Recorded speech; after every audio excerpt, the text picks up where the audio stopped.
Hello guys, সবাই কেমন আছেন? আশা করি সবাই ভালো আছেন। আজকে আমি একটি লেটেস্ট হলিউড সিনেমা এক্সপ্লেন করতে যাচ্ছি। 1000 বছর পুরনো 3টি স্বর্ণের ডিম এবং তাদের পেছনে 3টি চোর। কি আছে সেই 3টি স্বর্ণের ডিমের পেছনে কাহিনী জানতে হলে সম্পূর্ণ এক্সপ্লেনেশনটি আপনার দেখতে হবে। তো কথা না বাড়িয়ে মূল গল্পে যাওয়া যাক। আমরা প্রথমে এই সিনেমায় দেখব ডুয়াইন জনসন বা দ্য রক নামে পরিচিত গোল্ড গ্র্যাগর্স এবং ডেডপুল খ্যাত অভিনেতা রায়ান রেনল্ডস 3টি ডিম চুরির পেছনে পুরো সিনেমাটা নষ্ট করবে। তো যাই হোক, গল্পটি শুরু হয় প্রথমে একটি ভয়েস ওভার দিয়ে, মানে সামনের দৃশ্য দেখানো হয়, যেখানে সামনের দৃশ্যে দেখানো হচ্ছে পেছনের গল্প বলা হচ্ছে। তারপর আমরা জানতে পারি আজ থেকে কয়েক হাজার বছর আগে গ্রিসে সেনাপ্রধান ও মিশরের রানী ভালোবাসার সম্পর্কে জড়িয়েছিল, কিন্তু বিয়ের দিন তাদের মেরে ফেলা হয়। কারণ হচ্ছে সেনাপ্রধান বিয়ের দিন মিশরের রানীকে 3টি সোনার ডিম গিফট করে। এই সোনার ডিম নেওয়ার জন্য কে তাদেরকে হত্যা করেছিল। যাই হোক, এই 3টি সোনার ডিম যদি আমরা আজকের দিনে ক্যালকুলেশন করতে যাই, সেটা হিসাব করা অনেক কঠিন হয়ে যাবে, কারণ আপনারা জানেন প্রাচীন জিনিসের দাম অনেক বেশি হয়ে থাকে। সেই হিসেবে এই ডিমগুলোর দাম বিলিয়ন বিলিয়ন ডলার, মানে কয়েক কোটি হতে পারে। তো যাই হোক, সবাই মনে করতো এই 3টি ডিমের গল্প গুজব হতে পারে। তবে কিছু বছর পূর্বে মিশর থেকে 2টি সোনার ডিম খুঁজে পাওয়া যায়। এরপর মানুষ বিশ্বাস করতে থাকে কয়েক হাজার বছর আগে সোনা গ্রিসের 3টি ডিমের কথা সত্য। তবে দুঃখজনক বিষয় হলো আরেকটি ডিম কোথায় রয়েছে কেউ এখনো তা জানে না। তবে 2টি ডিমের মধ্যে একটি ডিম বিক্রি করে দেওয়া হয়েছে, তবে সেটি কার কাছে রয়েছে সেটা এখনো জানা যায়নি। আর প্রথম ডিমটি গ্রিসের একটি জাদুঘরে সংরক্ষিত আছে। এরপরের দৃশ্যে আমরা দেখতে পাই একটি লোক নকল ডিম বানাচ্ছে। এরপরের দৃশ্যে আমাদের দেখানো হয় যেখানে আমরা দেখতে পাই গ্রিসের এই জাদুঘরে আইবিএনটি গোয়েন্দা এজেন্টকে দেখি তারা ডিমকে রক্ষা করার জন্য এসেছে এবং তাদের লিডার ডোয়েন জনসন বা রাও, আর তার পাশে ছিল একজন মহিলা অফিসার উর্বশী। তাকে সম্ভবত ইন্ডিয়ান বোঝানো হয়েছে। আর এখন সচরাচর হলিউড সিনেমায় ইন্ডিয়ান নেওয়া হয় যাতে ইন্ডিয়াতেও ব্যবসা করা যায় আর কি। যাই হোক, উর্বশী যেখানে গিয়ে প্রথমে জাদুঘরটি খালি করতে বলে, তাদের কাছে ইনফরমেশন আছে যেখানে একজন আন্তর্জাতিক চোর নওলেন নামে সে ডিমটি চুরি করার প্ল্যান করেছে। জন তখন ডিমটিকে চেক করে এবং বলে নওলেন তার কাজ অলরেডি করে ফেলেছে, ডিমটি চুরি করে ফেলেছে, আর আমাদের সামনে যে ডিমটি রয়েছে সেটি হলো নকল ডিম। তো এখন এই জাদুঘরের ম্যানেজার বলে আমি এটি বিশ্বাস করি না। তখন জন জাদুঘরের একটি বাচ্চার হাত থেকে কোল্ড ড্রিঙ্কস নিয়ে ডিমের উপর ঢেলে দেয় এবং ডিমটি মুহূর্তের মধ্যেই গলে যায়।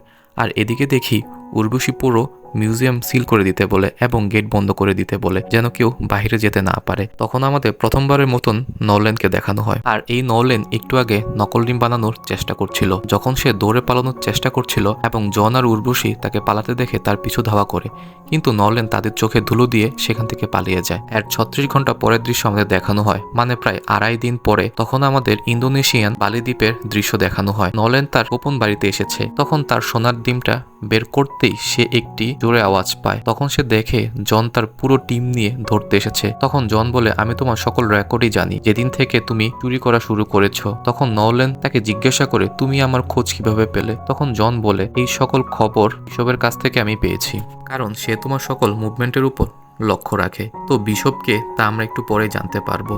তারপর জন নওলেনকে একটি আলাদা গাড়িতে রাখে এবং ডিমটিকে একটি আলাদা গাড়িতে রাখে যাতে সে আবার ডিমটি চুরি করতে না পারে। তারপর জন একজন অফিসারকে দায়িত্ব দেয় ডিমটি নিয়ে যাওয়ার জন্য, কিন্তু অফিসারটি বিশপ ছিল, সে হলো আরেকজন ইন্টারন্যাশনাল চোর। সে আসল ডিমটি পরিবর্তন করে নকল ডিমটি রেখে দেয় এবং সেই গাড়ি নিয়ে চুরি করে সেখান থেকে পালিয়ে যায়। এরপর 32 ঘন্টা পর গ্রিসে রোম দেখানো হয়, যেখানে উর্বশী জনকে বলে তুমি কি জানো নওলেন থেকে ডিমটি উদ্ধার করে গাড়িতে যাওয়ার পরে ডিমটি নকল হয়ে গিয়েছে এবং এফবিআই সন্দেহ করছে এর পিছনে তোমার হাত রয়েছে। তখন জন উর্বশীকে অনেক বোঝানোর চেষ্টা করে, কিন্তু উর্বশী তাকে গ্রেফতার করে রাশিয়ার একটি জেলে পাঠিয়ে দেয়। এরপর জন সেখানে গিয়ে দেখতে পায় নওলেন ওই একই কামরায় রয়েছে। দেখো, মিশরীয় একজন বিলিনিয়ার, মানে একজন ধনী ব্যক্তি তার মেয়ের বিয়েতে যে কয়েক হাজার বছর আগে এই 3টি সোনার ডিম এনে দিতে পারবে তাকে সে $300 মিলিয়ন দেবে। মানে আমি একটু বুঝিয়ে বলছি, ধরুন একজন কোটিপতি মানুষ তার মেয়ের বিয়ের সময় 3টি সোনার ডিম চেয়েছে এবং বিনিময়ে $300 মিলিয়ন দেবে। তো এটা শুনে জন বলে 2টো ডিমের খোঁজ তো আমরা জানি, 3য় ডিমটি তো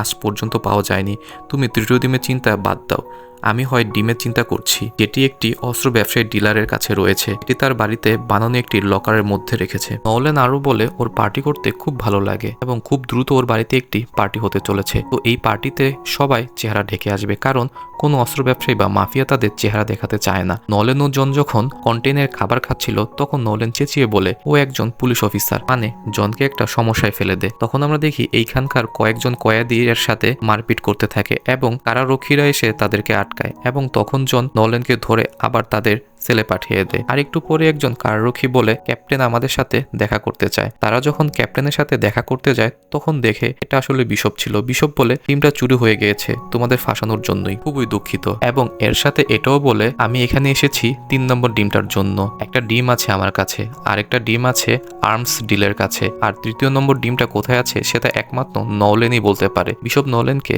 বলে তুমি যদি আমাকে 3য় ডিমটি পর্যন্ত নিয়ে যেতে পারো তাহলে তোমাকে তো ছেড়ে দেবই, এবং এর সাথে ডিমটি বিক্রি করে যা লাভ হবে তা থেকে তোমাকে আমি 10% দিব। কিন্তু নওলেন রাজি হয় না। তখন বিশপ তাদেরকে সেখানে রেখেই এখান থেকে চলে যায়। এরপর জন বলে আমি বিশপকে ধরে নিয়ে ইনোসেন্ট প্রমাণ করতে চাই, তুমি প্লিজ আমাকে সাহায্য করো নওলেন। দেখো এই অস্ত্র ব্যবসায়ীর পার্টি কিন্তু আগামীকাল, এটাই হবে, আমাদের যা করার খুব তাড়াতাড়ি করতে হবে। তো পরের দিন জন নওলেনকে তার প্ল্যানের কথা বলে। তো তারা একটি ক্লিনিং মেশিনের মাধ্যমে তারা একটি ব্লাস্ট ঘটায়। তো সেখানে একটা গ্যাঞ্জামের সৃষ্টি হয়, আর তারা এর ভেতরে মেশিন গেট খুলে চলে আসে। নলেন গেট খোলার কাঠটা যখন জন মারামারি করছিল তখন কারারক্ষীর কাছ থেকে চুরি করে নেয়। গেট খুলে বেরিয়ে সামনে তারা একটা দেয়াল দেখতে পায়। দেয়াল ভেঙে তারা একটি হেলিকপ্টার দেখতে পায়। তো তাদের একমাত্র লক্ষ্য হচ্ছে হেলিকপ্টার পর্যন্ত পৌঁছানো, সেখান থেকে পালানো। কিন্তু রাশিয়ান অফিসাররা তাদের উপর আক্রমণ করে। তবে এই মুহূর্তে নলেন চলে যেতে পারলেও জনের জীবন শেষ হতে যাচ্ছিল। কোনো রকমের জন শেষ পর্যন্ত হেলিকপ্টার পর্যন্ত পৌঁছাতে পারে এবং দুজনেই সেখান থেকে পালাতে সক্ষম হয়। এরপর আমরা বিশপকে দেখি লন্ডনের একটি এজেন্টের বাড়িতে। বিশপ এফবিআই একজন কর্মকর্তার সাথে কথা বলছে এবং বিশপের সকল ধরনের ইনফরমেশন বা রিপোর্ট ইন্টারনেট থেকে সরিয়ে ফেলে। তারপর সে জানতে পারে রাশিয়া কারাগার থেকে নলেন ও জন পালিয়ে গিয়েছে। তারপর সে বুঝতে পারে তাদের টার্গেট হচ্ছে ডিলার ব্যবসায়ীর পার্টিতে যাওয়া। এরপর আমাদের দেখানো হয় নলেনের এক পুরনো বন্ধুর জিপ নিয়ে পার্টির উদ্দেশ্যে বেরিয়ে পড়ে। সেখানে নলেন জনকে তার প্ল্যানের ব্যাপারে বুঝিয়ে বলে যে তারা কেমন করে অস্ত্র ব্যবসায়ীর নজর এড়িয়ে গার্ডদের এড়িয়ে কিভাবে অস্ত্র ব্যবসায়ীর ভোল্ট পর্যন্ত পৌঁছাবে। ভোল্টটি খুবই সুরক্ষিত এবং খুবই নিখুঁত ও শক্তিশালীভাবে নির্মাণ করেছে। এটি শুধু শর্টের মুখ ও মুখের ভাষা দিয়ে খোলা যায়, এছাড়া ফিঙ্গারপ্রিন্ট পাসওয়ার্ডের প্রয়োজন হয়, আর এর জন্য তাদের ফোন চুরি করতে হবে।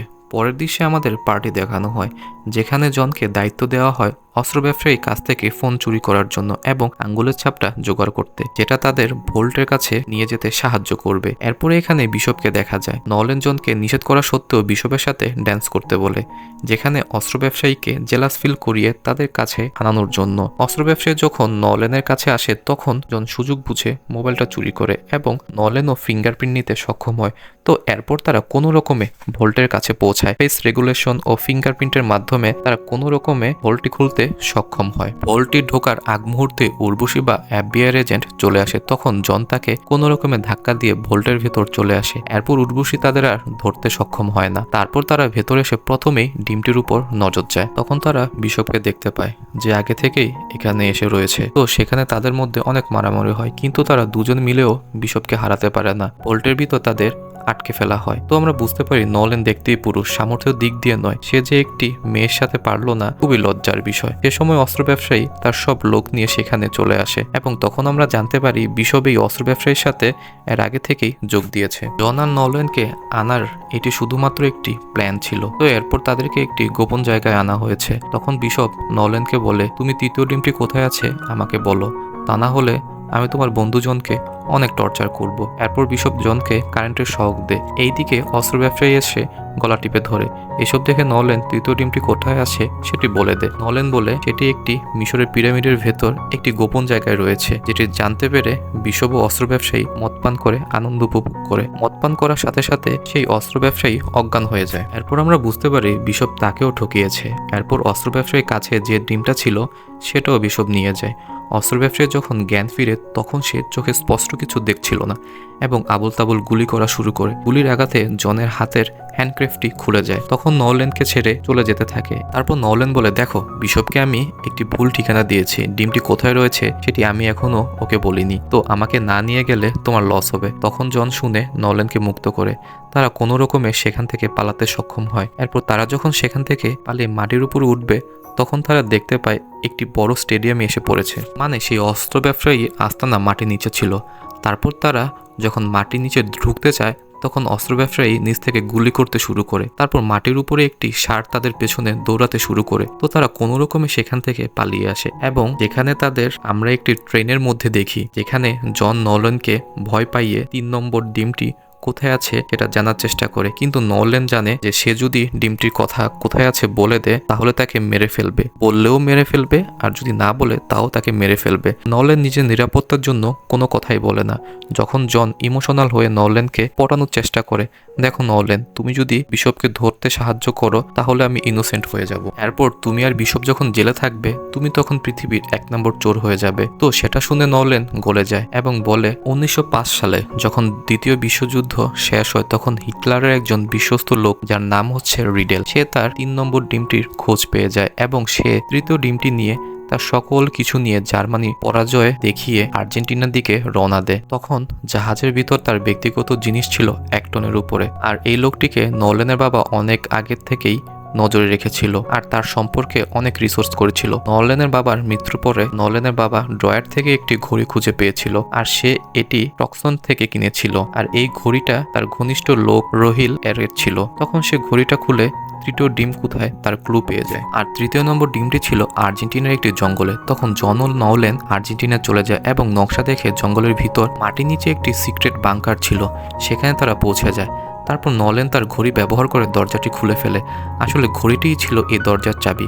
তখন তারা ভেতরে এসে দেখতে পায় হিটলারের যাবতীয় জিনিসপত্র সব রয়েছে এবং অনেক দামি দামি গাড়ি রয়েছে। তারপর তারা যখন তৃতীয় নম্বর ডিমটিও খুঁজে পায়, তারা তখন ডিমটিকে নিয়ে বের হবে, তখন বিশপ সেখানে চলে আসে। তখন বিশপ বলে, নোল্যান, তোমাকে আমি প্রথম থেকে সন্দেহ করেছি, আর এই কারণেই তোমার কথা মতো মিশরের পিরামিডে যাইনি, তোমাকে ফলো করতে করতে এখানে চলে এসেছি। বিশপ যখন ডিমটি নিচে যায় তখন উর্বশী আর তার পুরো FBI টিম সেখানে চলে আসে। এরপর নোল্যান, জন ও বিশপ তাদের কাছ থেকে বাঁচার জন্য একটি পুরনো দামি গাড়ি নিয়ে পালিয়ে যায়। উর্বশীও তার গাড়ি নিয়ে তাদের পিছু করে। একটা লম্বা রাস্তা পেরোনোর পর তারা একটি ঝর্ণার মধ্যে দিয়ে বের হয়ে যায়।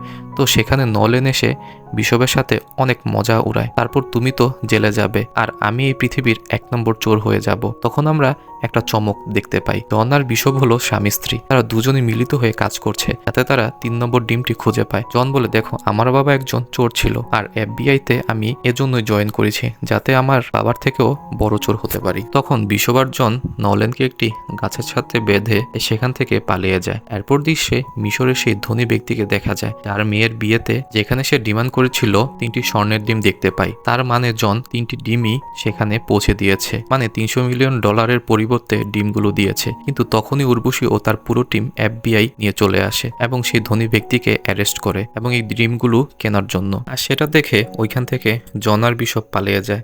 তাদের তো এখানে আর কোনো কাজ নেই, তারা তো তাদের $300 মিলিয়ন পেয়ে গিয়েছে। তো তার ঠিক 6 মাস পর আমরা দেখি জন ও বিশপকে একটি নৌকার মধ্যে মজা করতে, আর তখন সেখানে নোল্যান চলে আসে। তারা ভেবেছিল নোল্যান বুঝি মারা গিয়েছে, কিন্তু নোল্যানকে তারা দেখে অবাক হয়ে যায়। নোল্যান তাদেরকে বলে কিভাবে তাকে উর্বশী অ্যারেস্ট করেছিল।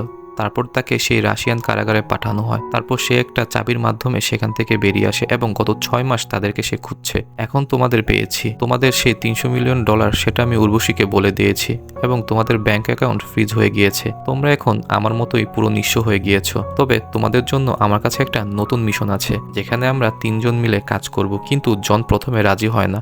তখন নোল্যান বলে, সমস্যা নেই, এখন উর্বশীকে ডাকলে সে তোমাদের অ্যারেস্ট করবে। তখন বিশপ ও জন রাজি হয়ে যায় এবং তখনই উর্বশী তার পুরো টিম নিয়ে তাদের পিছু করতে শুরু করে এবং তারা 3 জন সেখান থেকে দ্রুত পালিয়ে যায়। এরপর দৃশ্য আমরা দেখি ফ্রান্সে এসেছে একটা নতুন চুরির উদ্দেশ্যে। এর মাধ্যমে আমরা বুঝতে পারি পার্ট 2 আসছে। এর মাধ্যমে সিনেমাটি শেষ হয়ে যায়। সিনেমার এক্সপ্লেনেশনটি যদি আপনাদের ভালো লাগে অবশ্যই আমার চ্যানেলটাকে সাবস্ক্রাইব এবং লাইক করে দিবেন যেন আমি নতুন ভিডিও বানাতে উৎসাহ পাই।